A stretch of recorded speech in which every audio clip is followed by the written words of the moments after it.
রাজবাড়ী সদর উপজেলার বসন্তপুর এলাকার সাহান সর্দার নামে এক সুদে ব্যবসায়ীর হাতে পড়ে নিঃস্ব হয়েছে শতাধিক পরিবার। ভুক্তভোগীদের অভিযোগ, আসল ও সুদের টাকা পরিশোধ করার পরও তাদের বিরুদ্ধে মিথ্যা মামলা দিয়ে হয়রানি করছেন সাহান। রাজবাড়ী প্রতিনিধি শাহিন মোহাম্মদের তথ্যচিত্রে বিস্তারিত। রাজবাড়ী সদর উপজেলার বসন্তপুর এলাকায় সাহান সর্দার নামে এক সুদে ব্যবসায়ীর হাতে পড়ে নিঃস্ব হয়েছে শতাধিক পরিবার। ভুক্তভোগীদের অভিযোগ, আসল ও সুদের টাকা পরিশোধ করার পরও তাদের বিরুদ্ধে মিথ্যা মামলা দিয়ে হয়রানি করছেন সাহান। এ বিষয়ে আজ দুপুরে রাজবাড়ী শহরের পান্না চত্বরে মোস্তফা প্লাজায় সংবাদ সম্মেলন করেন ক্ষতিগ্রস্ত পরিবারগুলো। তারা জানান, সাহানের অত্যাচারে অনেকেই গ্রাম ছেড়ে পালিয়ে গেছেন, কেউ আবার বাধ্য হয়ে গুচ্ছ গ্রামে আশ্রয় নিয়েছেন। ভুক্তভোগীরা আরো বলেন, দীর্ঘদিন ধরে সাহান সর্দার অবৈধভাবে সুদের ব্যবসা চালিয়ে সাধারণ মানুষকে সর্বশান্ত করে তুলেছেন। তার হাত থেকে রেহাই পেতে তারা সাহানের গ্রেফতার ও শাস্তি দাবি জানিয়েছেন। আমার ছেলে সাহান সর্দারের কাছে টাকা আনছিল 1,30,000। 1,30,000 টাকা আনছে, আমার মনে হয় লাভ দিয়েছে 1 লাখের বেশি সাহান সর্দারে। তারপরেও টাকা নিয়ে খুব হামতাম করে লোকজন নিয়ে বাড়ির পর আসে। রোজার মধ্যে ইফতারি, আমার মসজিদে ইফতারি দিব, ইফতারি নিয়ে মসজিদে যাইতেছি। সেই সময় নেতা পেতা নিয়ে মোটর সাইকেল নিয়ে 20-25 জন আইসিয়া আমারে তুলে নিয়ে গেল হাটের পার। হেনটিয়া যে কথাবার্তার এক পর্যায়ে কয়া চলে আসলাম। আসার পরে খোয়ে মেরলি ইফতারি আমার ছেলেরে দিয়েছে দাওয়াত মধুগাড়া স্কুলে। সাহান সর্দার লোকজন নিয়ে মধুগাড়া স্কুলিতে নিয়ে উঠে নিয়ে গেছে উদয়পুর স্কুলে নিয়ে নিয়ে মারধর করছে। আর তার টাকা দেওয়া লাগবে 10 লাখ। ওই 1,30,000 টাকা আনার সময় আমার ছেলের কাছ থেকে চেক নিয়েছিল। 10 লাখ টাকার মামলা করছে সাহান সর্দার। সাহানের কাছ থেকে 30,000 টাকা নেয়। 1 বছরের মধ্যে লাভ চালাইছে, তারপরে আর লাভ চালাতে পারেন। ওর চাপের কারণে আমার স্বামী 7 মাস পলাতক ছিল। তখন আমার স্বামী টাকা দিতে পারে নাই, আমার মেলা চাপাচাপ করছে। পরে আমি জায়গা বেচে ওর টাকা দিয়ে দিছি 1,20,000। দেওয়ার পরে এখন আমরা গুসু গ্রামে থাকি।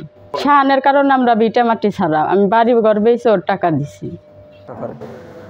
তো ওর কাছ থেকে আমি 7 লক্ষ টাকা নিয়ে একটা বিলাইং চেক আমার কাছ থেকে নিছে, আমি দিছি। তবে ও আমার কাছ থেকে 9 লক্ষ টাকা নিছে। 9 লাখ টাকা নেওয়ার পরে আমার আর চেক ফেরত দেয়নি।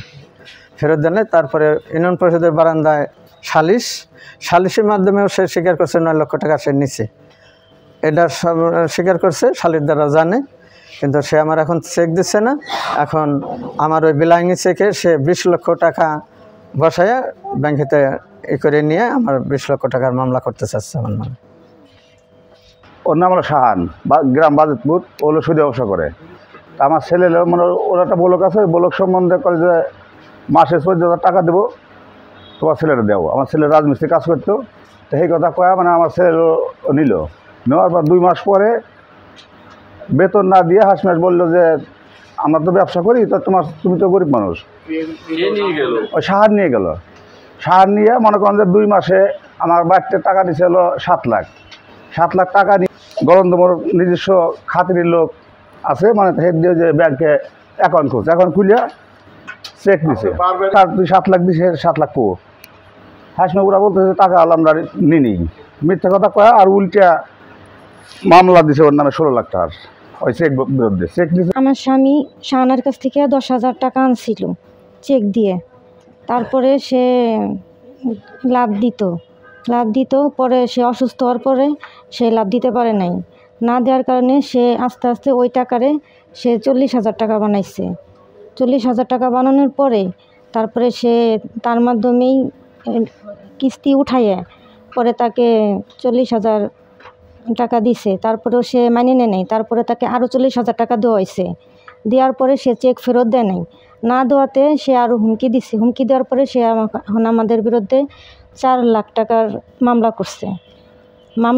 মামলা করার পরে পুলিশ আইসে ধরেও নিয়ে গেছে। বাড়ি থেকে বের করে রাস্তায় নিয়ে গাড়িতে উঠতে বলছে। কইছে যে আমি তো উঠতে পারি না, আমাকে উঠাই দেন।